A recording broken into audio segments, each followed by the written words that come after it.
And we now have the pleasure of being joined by South Carolina head ball coach Shane Beamer. And coach, I got to start here.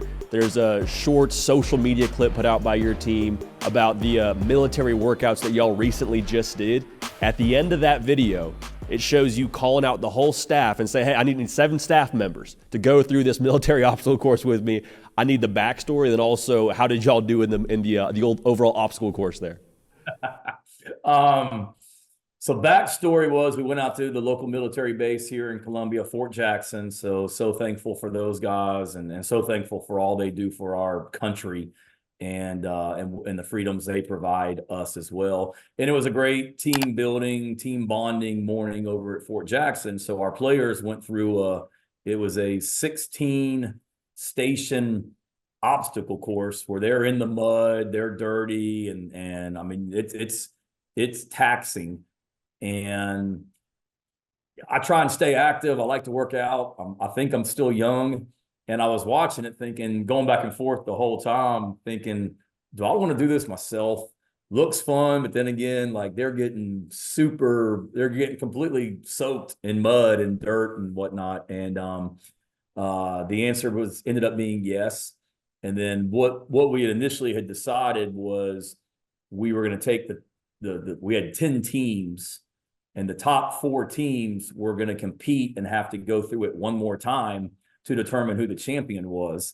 And there was a little bit of resistance and pushback from our players to have to go through it again. Like they were trying to figure out what the reward was going to be to have to do this obstacle course again as a reward. So I was just kind of sitting there looking at them and like, you know what, I don't want to make these guys have to do this again. And it might be a pretty cool thing if me as the head coach and then some staff members said, you know what, we're in this battle with you guys and we're going to do it as well. So I sit it, and it seemed like a better idea when I sit it as opposed to when I was actually doing it.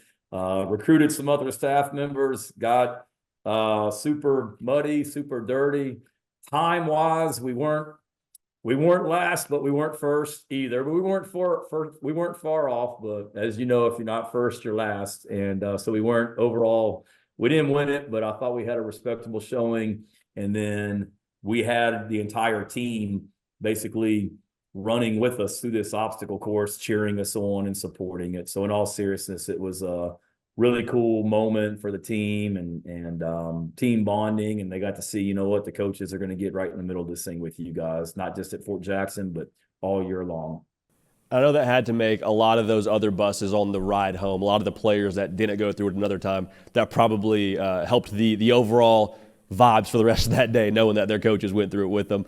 Coach, winter conditioning, though, we've talked about it before on this show. Like it's taxing. It is obviously like the least glamorous time of the college football calendar year if you're a player. What's been the messaging for you during this winter conditioning winter conditioning period to your team?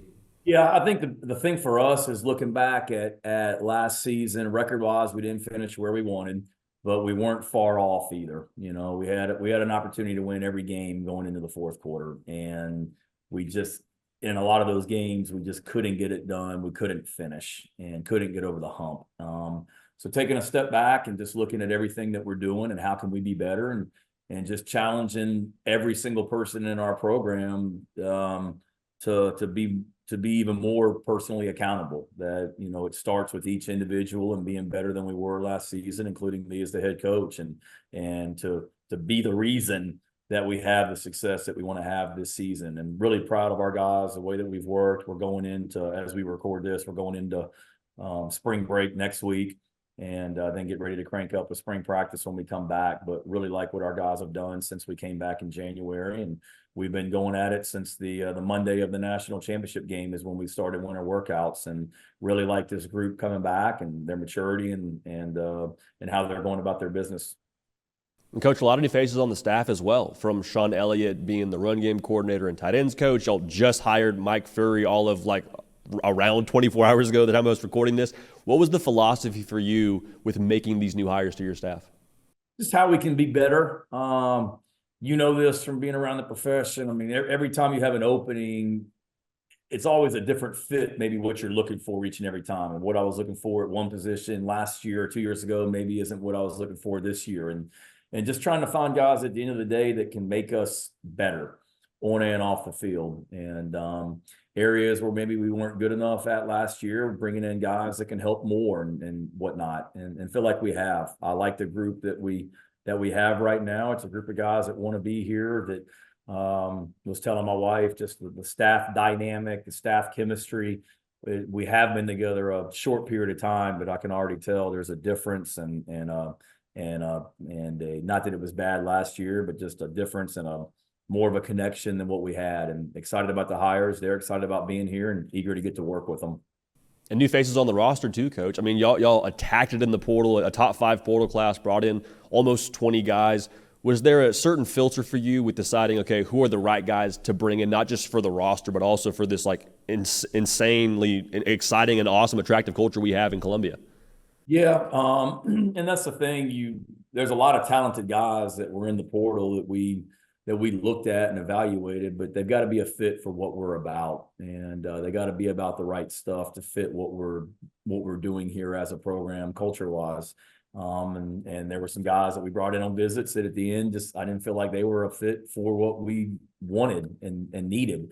But we've really increased the leadership and culture in that locker room. And again, I don't think it was bad last year, but the guys that we've brought in, we haven't had a snap of a spring practice, but already they've made us better, whether it be the physical attributes like their athleticism, or whether it be just their leadership and the kind of people they are. We brought in a transfer last year that was on the 2023 team, Nick Gargiulo from Yale. He's at the NFL Combine right now, and I think he's at the Combine. But he was our center for us last year, and was voted a team captain. He spent less than a year here, but was voted a permanent captain by his teammates. And I think we've got a few guys like that we've brought in that will certainly be leaders on this year's team, and have shown that already. You mentioned leadership. Obviously, the quarterback position is going to be a huge part of that for your team. Coach, I love any athlete that wears rec specs. Lenora Seller, you said he's getting the first rep for spring ball, and then they'll battle it out from there. What does he bring to the offense, and how does he change the way that maybe you can call things with a quarterback of his size? Yeah, he's a great young man, first and foremost. Really used that last year to get better. When we put him in games last season, he performed well, whether it be at the end of a game after wins over Vanderbilt and Furman, or we used him in a kind of a package against Kentucky as well. And he was always productive in those moments. Moments not too big for him. So I think he's got a great way about himself. And then just physically, he's a big kid and can run. And he's still young, don't get me wrong, but he's a winner. Won a state championship in high school at South Florence High School here in South Carolina, and is made of the right stuff. So he's young. We got to continue to be good around him. We got a competition in that room, along with Robbie Ashford, who we brought in from Auburn, and Davis Bevel, who transferred in from Oklahoma, and Dante Reno, a freshman that just got here, and then Luke Doty, who's been in our program now since before I became the head coach. So I like that room. They're doing a good job of supporting one another, and excited to watch that quarterback position compete with one another when we start spring practice. The coach, 6'3", 240. I don't want to tackle Lenora Sellers. I don't envy anybody else who has to. I don't think that'll be something y'all do during spring ball, right? We're throwing the green jersey on him. He's non-contact, we think. I would think. Now, we've done this every year that I've been here, and we did it last spring. We did it last August with some of those young quarterbacks that haven't been hit. We want to, I don't want to say let them get hit, but we need to throw them in the fire. So we had some scrimmages. I remember a scrimmage that we had last spring when Lenoris got here, that he was live, and we did allow him to get tackled. And it was a day that not many of our defensive guys could tackle him. So he likes that. Like, he gets mad if you don't make him live. So we'll be smart with him and all of our quarterbacks. But, you always worry about your quarterbacks getting hit, but then you also, the other end of the spectrum is you blow the whistle too quick. And then all the quarterbacks, if they're competitors, they come to you and they're like, there's no way that guy would have tackled me on that play. So it's kind of like, you got to balance both of them. Yeah, I mean, those are just the unknown is the undefeated, right? In those situations, either the quarterback's making a miss or they're making a tackle or whatever it ends up being. Coach, going back to that quarterback room, you mentioned all the names in there. What's it going to take to win the job at South Carolina? Yeah, great question. I think just the leadership and the intangibles you want at the position, and somebody that can lead our football team. And then for me, it's really just being able to, protect the football and make good decisions. And we've been a defense here at South Carolina defensively all 3 seasons that I've been here as the head coach.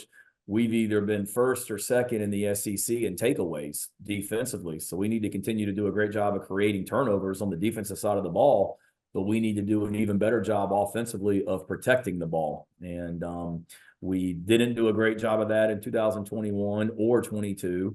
We were better in 2023, but still not good enough. So just a guy that'll make great decisions and lead our offense and give us a chance to win football games. And obviously, whoever is catching the ball from them is going to be a massive part of the offense as well. Xavier Legette, I think, surprised a lot of people nationally with what he did last season. I mean, over 1,200 yards receiving. Is there someone in that wide receiver room that you think could maybe make a similar impact with Legette gone to the league? Yeah, I'm excited about every position when we get out on the field for spring practice, but probably none more so than the wide receiver position, just because there's so many unknowns there. And I'm eager to see kind of who does separate themselves, because I believe we got a lot of talented guys in there, but they're young. Whether we brought in Jared Brown, a transfer from Coastal Carolina, Amari Huggins-Bruce, a transfer from Louisville, and Gage Larbadane, a transfer from Miami of Ohio. So there's 3 transfers that we've brought in. I really like the freshman class that we brought in, 2 freshman receivers. The freshman that we had on last year's team, I'm excited about, but there's a lot of unproven guys in there. And it'll be interesting to see how it all shakes out in spring practice. It's a talented group. They're fast, they're athletic. We have a lot of potential in that room, and really confident in the group, but fired up to see who does separate themselves and shows that they can be a guy that we can count on this year. Awesome. Well, Coach, last question for you. We obviously appreciate all your time. The trenches seem to be a point of emphasis for y'all through the portal, adding guys on the defensive and offensive side of the ball there on the line of scrimmage. Is there a thought process for you when it comes to spring ball, how you pull the very most you can out of those position groups? Yeah, I think from an offensive standpoint, it's just position flexibility. And we had 6 season-ending injuries last year on the offensive line, and you better have position flexibility if that were to happen. And we did, meaning tackles that can play guard, guards that can play center, centers that can play tackle, which we had last season. We moved our starting center, Vershawn Lee, to right tackle about 2/3 of the way through the season. So you don't want to have to do that, but it helps when you can. So being able to just kind of develop a solid rotation of guys that have some position flexibility. And then defensively, same thing. We've brought in some transfers at defensive end and defensive tackle, getting those guys up to speed, rotating a lot of guys in there where we were very thin at defensive tackle last year. Our rotation was really just about 3-4 guys total, and we need to develop more depth at the defensive line position. So that'll be a point of emphasis in spring practice. And then frankly, this, if you look year after year in college football, the best teams in the country at stopping the run, they're probably competing for a championship. And I think Michigan was at the top or one of the best teams, if not the best team in the country last year in run defense, and they won the national championship. Georgia's always up there near the top. So we got to be better at running the ball, and we got to be better at stopping the run, both, for us to get where we want to go as a program. Well, Coach, we appreciate all your time. We're really grateful you took a few minutes with us with country music. It sounds like a concert on the horizon. We're doing the military obstacle course. Thanks for making some time to talk some ball, and we can't wait to watch y'all get after it in the spring and in the fall. Thank you, guys. Appreciate you having me on, and keep up the great work. Appreciate all you do for college football. Hey, y'all, thanks so much for watching. Subscribe to the channel here to make sure you don't miss an episode of The Hard Count. Also, be sure to check out other videos on the On3 YouTube channel.